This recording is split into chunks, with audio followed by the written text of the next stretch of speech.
Everyone, it's Kim. I had posted these flowers I remembered making when I was pretty young, probably back in the late 70s.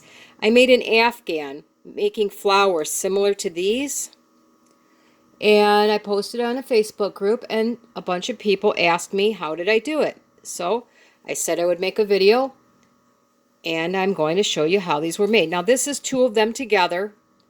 I made two different sizes, and then I decided to make a smaller size just to show that they could be done in many different sizes. And the one I'm showing you today is going to be in between these two sizes, I believe, because it depends on how big you start with a circle. Now, let's see. These are, I just traced around whatever I could find around here. This one happens to be about 1.5 inches, and that's this little one here. This is the purple one here, and that's roughly 1 inch and not quite an inch. Well, it's a little oval. This one's a little off. 1.5 inches or so this way. And this one is 2.5. So we're going to do one today that is roughly 2.25 inches.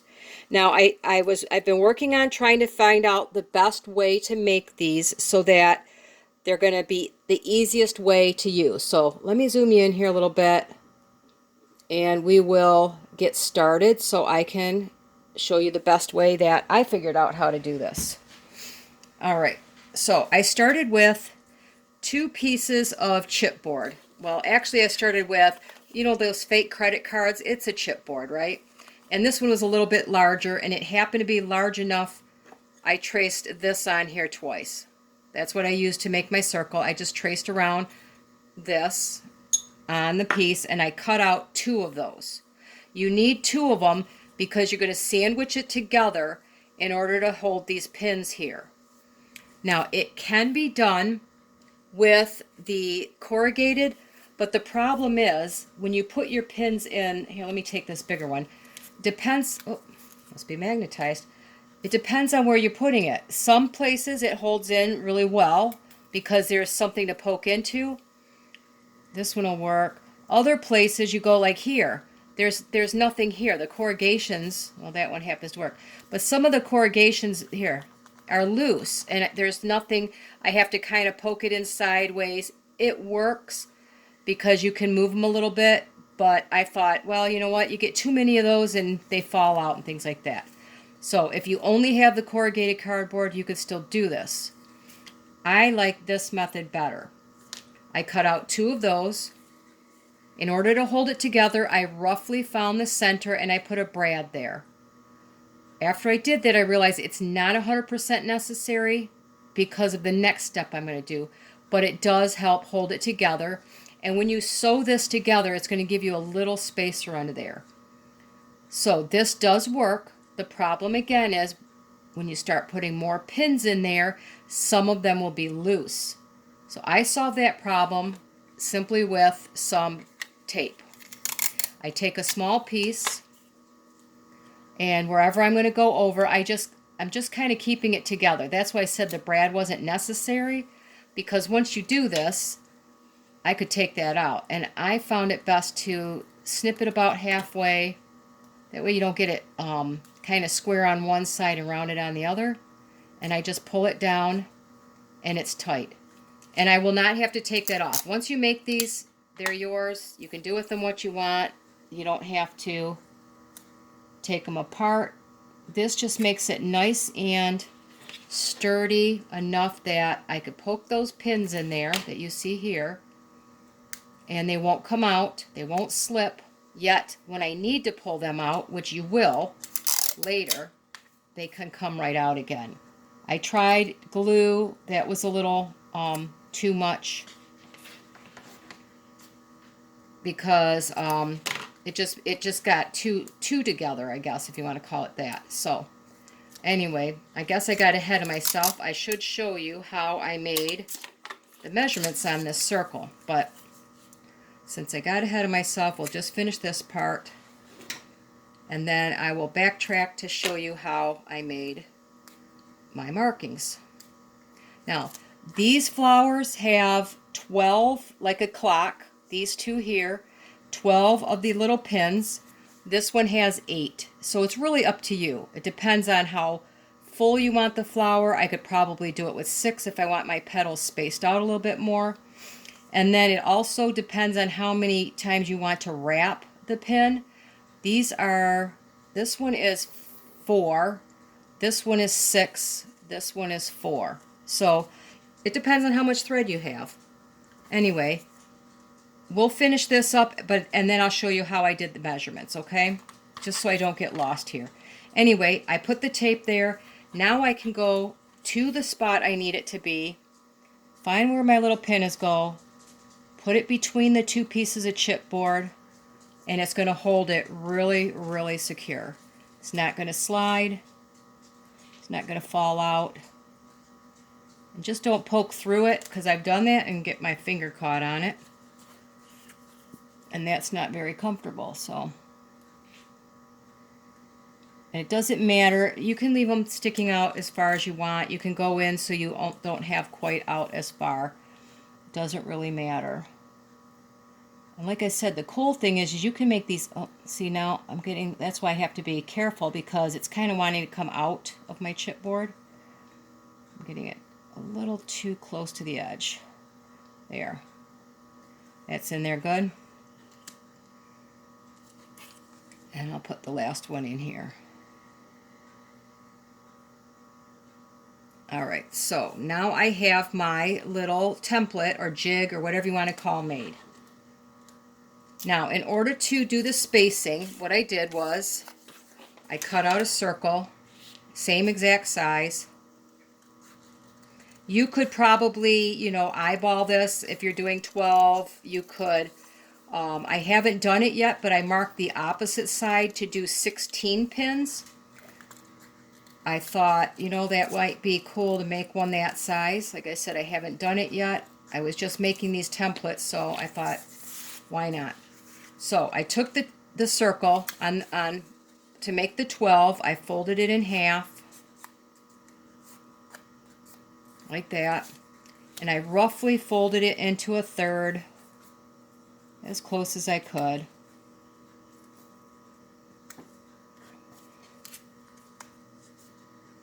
Like that, pretty close. Just, you know, I fiddled with it just a tiny bit to get it pretty close. It does not have to be 100% accurate.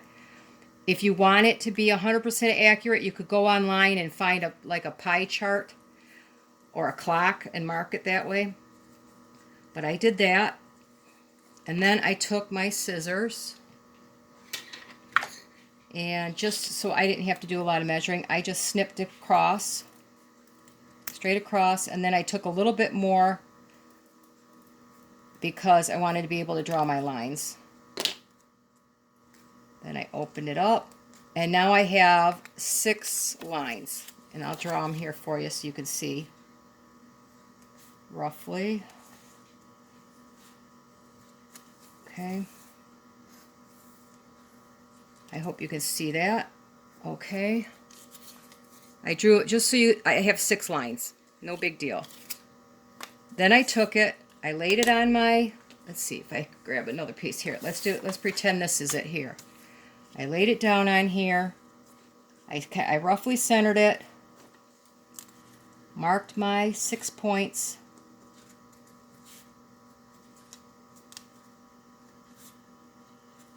Okay, then I rotated it so it was roughly in half. Marked my 6 points again.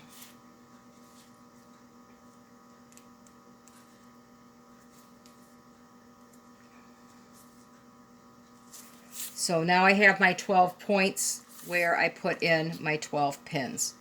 To do 8, you just have to fold it. To do a 16 pointed or 16 petals, you fold it in half, and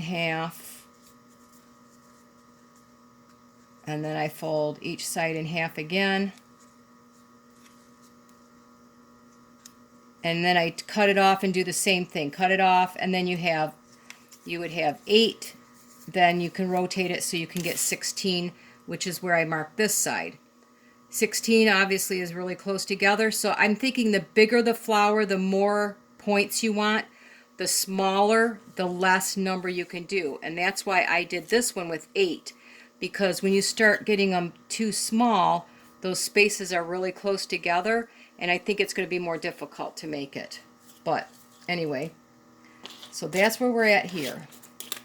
Now, I use this twine I got from the dollar store. It comes in 3 colors. And I had the pink and the purple and the green. So we'll do the green. Now, I like to have one of these that my black pin is going to be number 1, because I kind of need to know how many times I'm going around. So I start with I just hold it with my thumb in the middle. I wrap around, go the opposite side, and wrap around it. Then I'm going to come up over here. No, got to go backwards. You have to go backwards. So you start at 12, 6, and then I'm going to go backwards. 11, and across. And then I'm going to go rotate it again. Go back here. I'm going around the pin, across, around. Come to the next one. Across, around, across, around, across, around. So that's why I needed to know where my beginning was. That's my beginning. So I have to start and end on that one. So although this is across from it, now I have another wrap. That's 1, that's 2. And it goes really quick once you get going. 3. That's 2. Okay? So that's 2 times around. You're going to have 2 loops on your petals. Oop. So I'm going to go the 3rd time.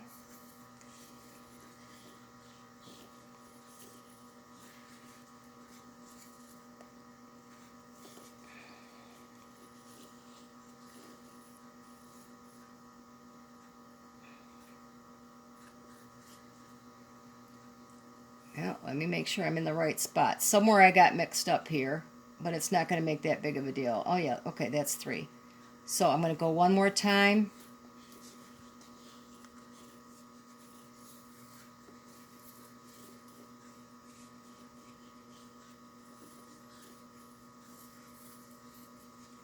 Okay, so now I have 4 wraps on each one, and you can keep going for as many as you want. But in order to show you the next step, we'll stop with 4, and then you'll see how to, you can know if you want to add 5, 6, however many wraps you want. Now I'm going to need a length of thread, and I cut it off. I left myself about that much. And you're going to have some type of a needle with a fair, depending on the size thread you have. You want it a fairly large eye. Well, at least I do, because I can't do the small eyes. So I can do the next step. Now this is how we did them back when I made them, we used yarn, and I made an entire afghan out of them. And this was a little machine or a little device that you would turn it and these little points would come out. When you were done, you turned it and the little points would go in. But I don't have one of those, so I just made it up myself. Now, in order to sew this together, for the first one, I like to go all the way through back to the opposite side. So I go in here. I probably should have a little bit longer one, but I want to go roughly across to the opposite side. Just on the first one. It doesn't have to be exact, because it's going to help me get that first one anchored down really well. And since I want to go across, I can just skim under this one. Now I'm directly across, pretty close to being directly across. Okay, so I'm going to pull this tight because I want to anchor anchor it down in here. Okay, that gives me my first little tie. Now, in order to sew these, you have to go under 2 of them and then come back up, and I pull it towards the center. Okay, you're going to come back around wherever this one is. You're going to come back around to here, go under 2 of them,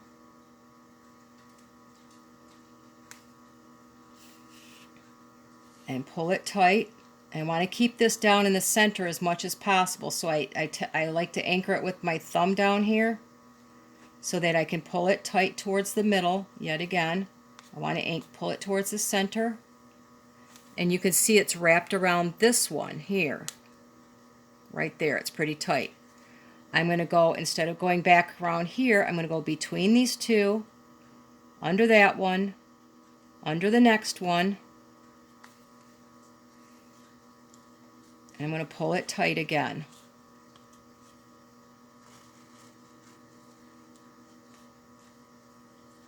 I know my thumb's in the way, and I apologize, but that way I'm keeping them tight. Now we have 1, 2, and I'm right here. So I'm going to go back here, under this one, under the next one. Make sure I don't get it wrapped around, which does happen. That's okay. Just make it, catch it, unloop it. Hold it with my thumb. I'll let it go this time so you can see. And you can, push it back if you need to, like that. Pull it tight. I'm going to lose my thread over here. And you just keep going all the way around. Under 2, and then you go back 1.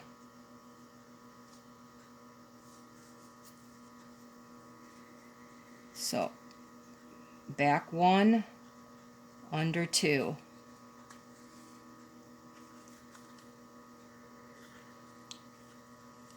Try not to get it caught, but you will. I guarantee it. Undo it. And I'm going slow for you. Once you get these, they go really fast. You can make them in just a few minutes. Under 2.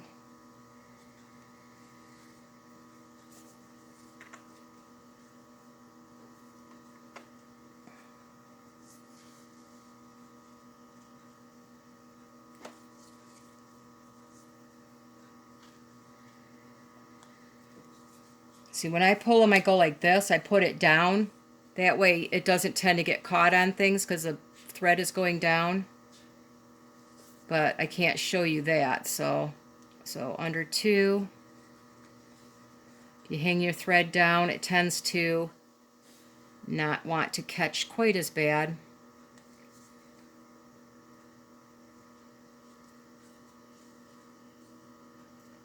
Just as I said that, it catches, right? Under 2.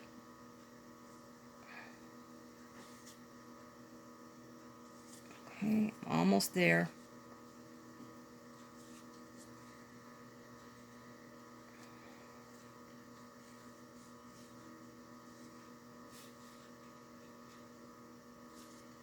Okay.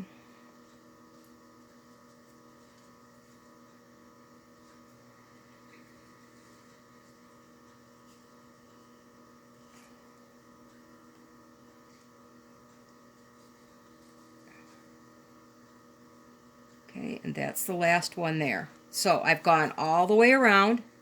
So everything is now sewn together. I just take the thread and I kind of put it through the middle. Because now I'm going to decide, if I'm going to put a button or whatever. So I don't have to cut this right away. I can use it to sew a button on if I want. Or you can leave it just as is. It's up to you. Of course, I got it caught again.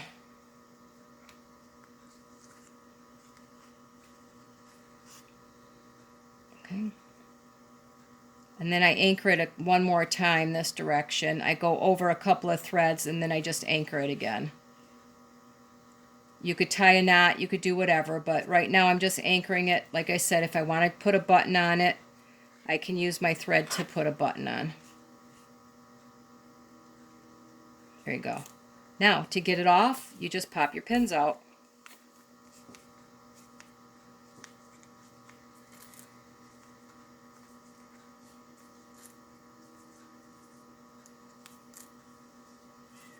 There you have it. You could fluff them up. And like I said, I probably would have gone more. On one this size, I would probably go at least 6 loops. But you don't necessarily want them all the time. You know, you might want it a little more open. Some flowers are more open than others. They have less petals that don't, you know, they're not as full. You could add a second layer by making a smaller one, however you like to do them. That's that first one I made had a second level on it and a different color. Just open them up.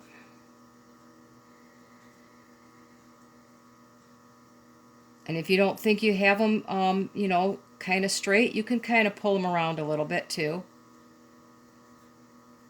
Just fiddle with them. You know, some of them got looped over inside. Another one I can just pull them out.